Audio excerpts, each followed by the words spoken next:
Hello, One Piece enthusiasts. I'm the One Piece nerd, and today let's talk about the Asperia Kingdom flashback. Now we're finally back to where we left off between the fight of Emu and Luffy, and well, a few things here and there with Sanji, but the flashback is now officially over. And the reason behind my break in all of this was that I didn't really find the flashback worthy enough to mention or do anything about. Because yeah, I got the idea that Princess Shuri was somehow really there was something related to Princess Shuri and the world government. But then, yeah, of course, I didn't get that theory right, and now it kind of makes sense. And in the grand aspect of things, this flashback, it's not like I don't care. Brooke, yeah, we needed this flashback for Brooke because we didn't know anything before the timeline of the pirate crew Brooke had and when he met Laboon. But before that, yeah, it was very fascinating. But I don't really think this is the right place for Oda to put a flashback related to Brooke in this instant. Do I think it was like it should have never happened? No, it should have happened for sure, but it should have happened probably earlier, like immediately when Emu arrived. Emu arrived, did a lot of power scaling, and we had a showcasing of powers. And then when we were going through, even before Emu showed up, if it were inevitably possible that when Gunko was going through the whole transition of remembering Brooke's songs, maybe that was a time, and when immediately Brooke realized who she was, that would have probably been a better time to start the flashback rather than now, because now we care about Emu. We care about Luffy, and how Loki's power is gonna go on and whatnot. We don't necessarily care about Princess Shuri or Gunko and Brooke right now. Yeah, I get it. It's very heartwarming. It's very sad, and of course, it again goes on to show what Emu would do to get whatever he wants out of the world of One Piece. Whenever he has his possession eyes or something, he is going to get it. And that's another in this flashback. This entire flashback was just another indication of it. Now, does it show depth to Emu? Yeah, but it's very indirect. The things Emu mentioned off topic when he's fighting against Loki, and now that Luffy has shown up, he'll talk a lot of stuff about Joy Boy. That seemed more interesting, and a more relevant flashback would be something regarding Emu and his interaction with Needhog and Joy Boy, rather than getting a Brooke flashback. Now, it served its purpose. I think it did great, but again, this timing felt off. But still, what I think about the flashback is that we're not necessarily sure what actually happened with the kingdom. Did the world government do it? It's entirely possible, and maybe there were secret dealings before with the Spider Kingdom and the world government to hand over Princess Shuri. But again, we can't be sure at all. Like, we don't know what happened. It was very weird for me when I read the chapter of the weather pattern coming into issues, and then the country falling into pieces. Was it a part of their plan, or is it really something that had to happen? Like, does someone in the world government have the power to change the weather of an entire country? It seems kind of difficult, honestly. And yeah, the ending part of it was that Emu needed some sort of a way to justify his aggression against the Spider Kingdom. And that was true. The fact that, yeah, they couldn't pay the heavenly tribute, and yada yada yada.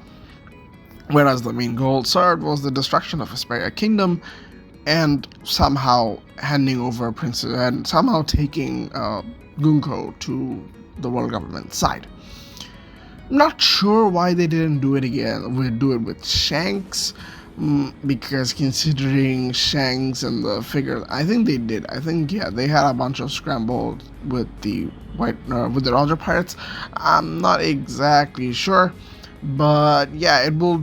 I think this is something the world government does frequently, very frequently, and this was no exception. Going back to the flashback itself, it it's very dark when you're looking at it from a more deeper perspective. Flashback is really dark, and I think recently, ever since Egghead started, the flashbacks have started to become very, very, very dark with the flashback of Bonnie, whatever happened with her, and now we have like Gunko. Who knows how many horrible tragedies and whatever like went on, especially after God Valley. It's very inhuman. It's very inhuman, and uh, it's of course very, obvious of a tyrannical rule from Emu. Now, aside from that, do I have anything else to say about the flashback itself? Not necessarily, but that's almost all I had to say. And to be honest, I would like to give, I really wish, with the backstory, Brook, I think, needed to be far stronger than what he is right now. And if he's going to be an elite squad of an rundown kind of a country, I mean, yeah, but I expected a bit more from Brook in terms of strength now that I know his flashback. Now that I know his origin story.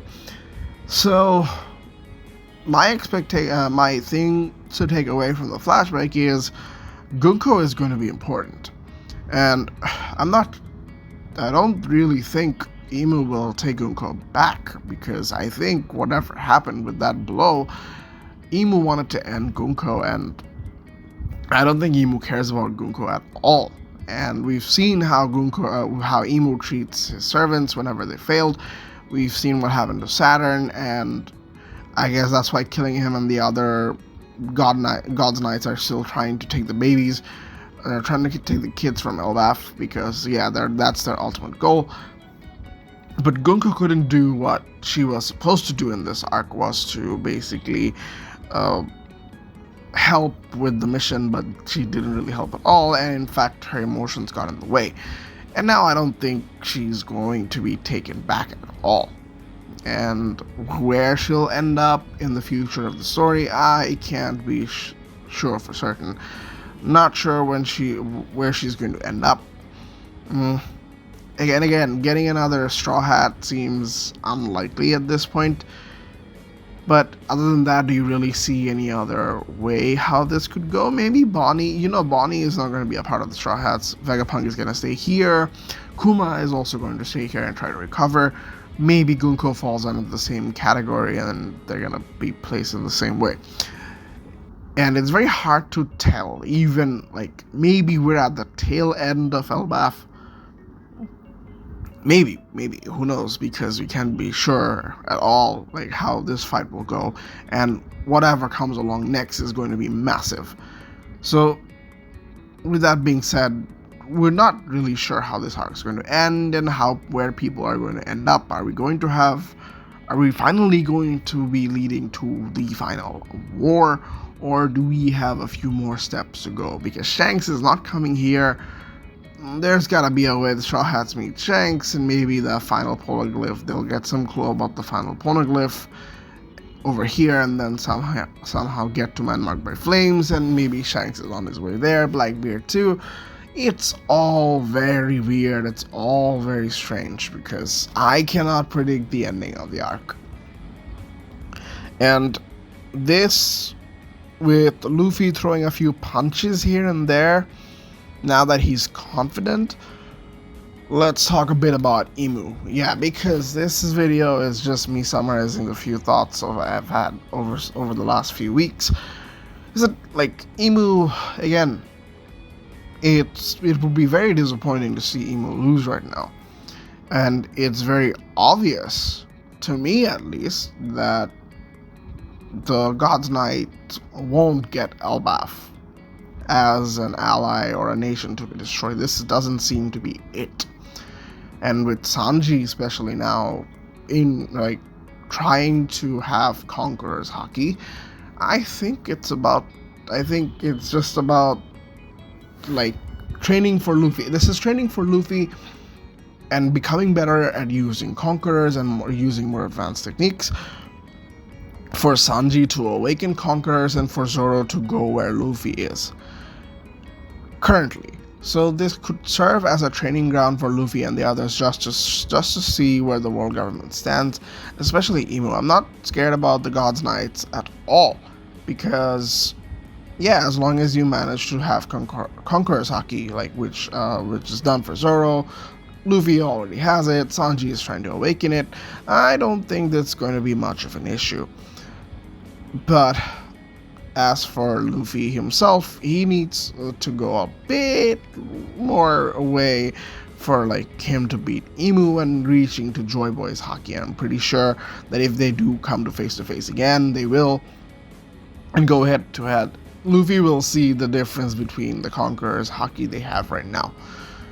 Not sure how Loki will fit into all of this, especially with his injury. I think Loki's officially out of stamina, and Emu's not gonna try to recruit either of them.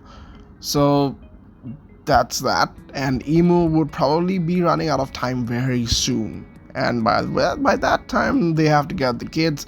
And if they don't, yeah, that's it. But I'm not sure what it establishes for the world itself if Emu just retreats and nothing happens.